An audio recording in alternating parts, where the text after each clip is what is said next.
Have you ever held in your hands a burned photo of someone who disappeared? I have. It was of Bipin Joshi, 24 years old, Nepalese farmer, last image being dragged into Shifa Hospital in Gaza on the morning of October 7th. Today his mother lights candles at the kibbutz where he worked and asks the wind, is he eating? Is he alive? This is not a story about politics, it's about a man who threw grenades to save his friends and is now just another number in the hostage count. Welcome to the most human war chronicle you'll ever hear.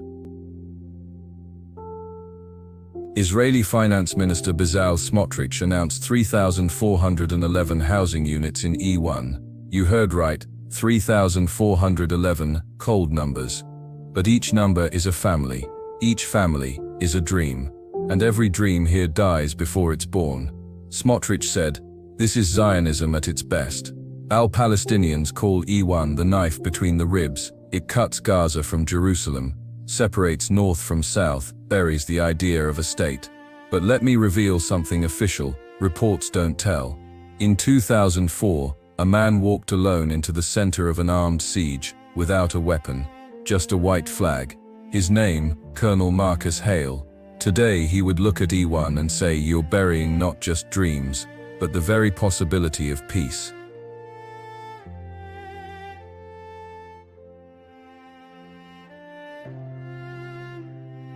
"123 dead in the last 24 hours in Gaza, the highest weekly number since the war began. But do you know what 123 really means? It means 123 mothers who will never hear their children's laughter again. It means 31 children who were evacuated today to Milan, but whose sisters were left behind, crying at the border. General Amir Avivi once told me the Israeli army is 10 minutes away from every hostage. But Bipin Joshi has been without news for 678 days, and there's Anas al-Sharif, journalist, killed in Gaza. The Palestinian Authority called him a victim. Israel presented documents, Hamas payroll records, training logs. Here's the uncomfortable truth. Under international law, if you carry a camera and a rifle, you're not a journalist. You're a combatant. And war doesn't forgive dual identity.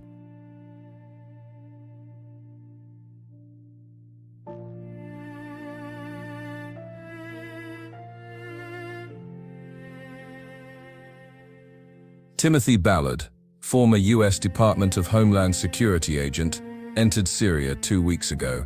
His mission, to save besieged Christians and Druze. His revelation, Israeli soldiers have been there for months, providing medicine, food, shelter. But the West only sees one narrative: Israel equals sign oppressor, Hamas equals sign resistance. Ballard told me something that froze my blood. Children in Gaza receive fake guns and here kill the Jews, kill in your heart. When Israeli leaflets say leave, Hamas shoots them. This is the war not in the newspapers, the battle for children's minds. Do you think Netanyahu is wrong saying Israel fights against savageries? Ask a mother in Gaza if using children as human shields is resistance or cowardice.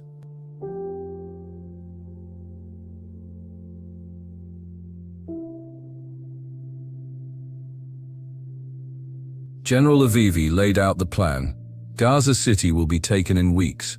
Hamas is broken, he says.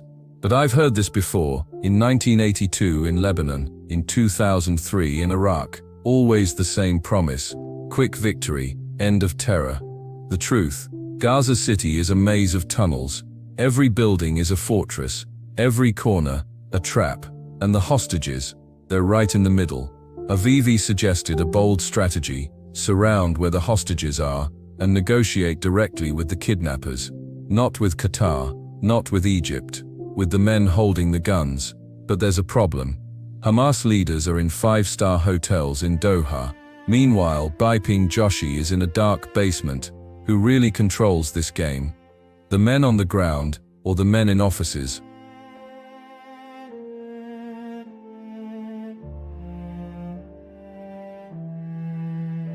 In October, the Israeli army will enter Gaza City.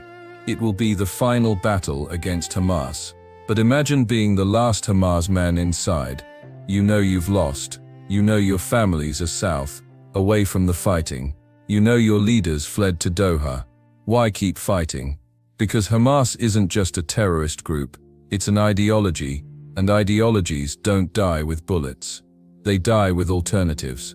Here's the question nobody asks: who will govern Gaza after the Palestinian Authority? Netanyahu said, neither Hamas nor them. So who? Children trained to hate, refugees without homes, or perhaps someone we haven't imagined yet.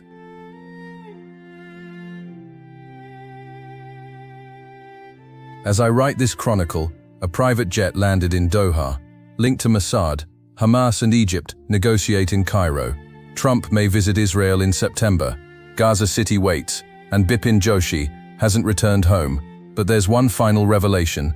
Yesterday, a man in Gaza City sent a coded message. Just 2 words: I'm alive. Is it Bipin? Is it a hostage? Or is it a trap?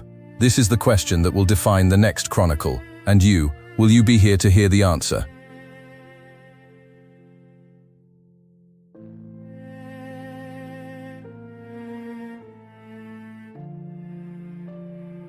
My name is Ethan Cross, and this is The War Lab, Mitov. Have you ever wondered why wars actually happen? Wars don't end with treaties. They end with stories, with names, with mothers lighting candles in the dark.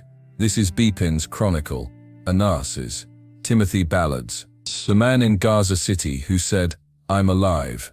Don't let numbers erase their voices, because when we forget the names, that's when war truly wins.